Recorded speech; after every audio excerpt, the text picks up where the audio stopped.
राजा कृष्णदेवराय का पुरस्कार। लड़ाई जीतकर राजा कृष्णदेवराय ने विजय उत्सव मनाया। उत्सव की समाप्ति पर राजा ने कहा, लड़ाई की जीत अकेले मेरी जीत नहीं है, मेरे सभी साथियों और सहयोगियों की जीत है। मैं चाहता हूं कि मेरे मंत्रिमंडल के सभी सदस्य इस अवसर पर पुरस्कार प्राप्त करें। आप सभी लोग अपनी अपनी पसंद का पुरस्कार लें, परंतु एक शर्त है कि सभी को अलग अलग पुरस्कार लेने होंगे। एक ही चीज़ दो आदमी नहीं ले सकेंगे। यह घोषणा करने के बाद राजा ने उस मंडप का पर्दा खिंचवा दिया जिस मंडप में सारे पुरस्कार सजा कर रखे गए थे। फिर क्या था, सभी लोग अच्छे से अच्छा पुरस्कार पाने के लिए पहल करने लगे। पुरस्कार सभी लोगों की गिनती के हिसाब से रखे गए थे। अतः थोड़ी देर की धक्का मुक्की और छीना झपटी के बाद सबको एक एक पुरस्कार मिल गया। सभी पुरस्कार कीमती थे। अपना अपना पुरस्कार पाकर सभी संतुष्ट हो गए। अंत में बचा सबसे कम मूल्य का पुरस्कार एक चांदी की थाली थी।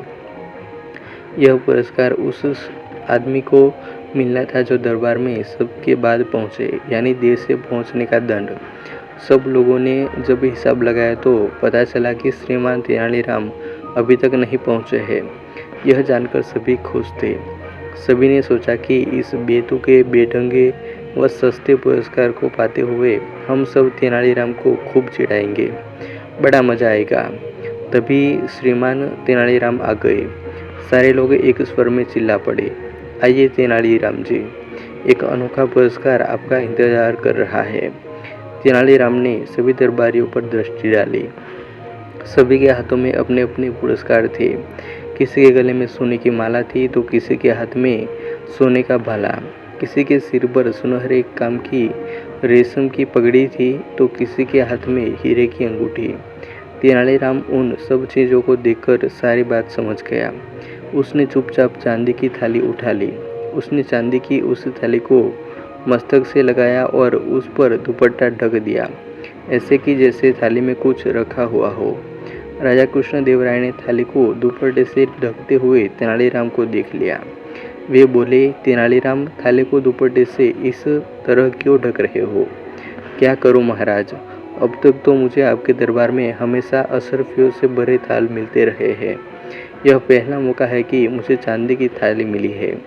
मैं इस थाल को इसलिए दुपट्टे से ढक रहा हूँ ताकि आपकी बात कायम रहे।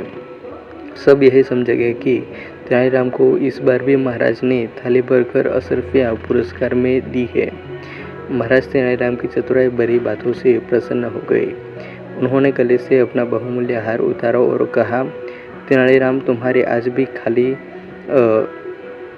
नहीं रहेगी। आज उसमें सबसे बहुमूल्य पुरस्कार होगा। थाली आगे बढ़ाओ तेनालीराम। तेनालीराम ने थाली राजा कृष्णदेवराय के आगे कर दी। राजा ने उसमें अपना बहुमूल्य हार डाल दिया।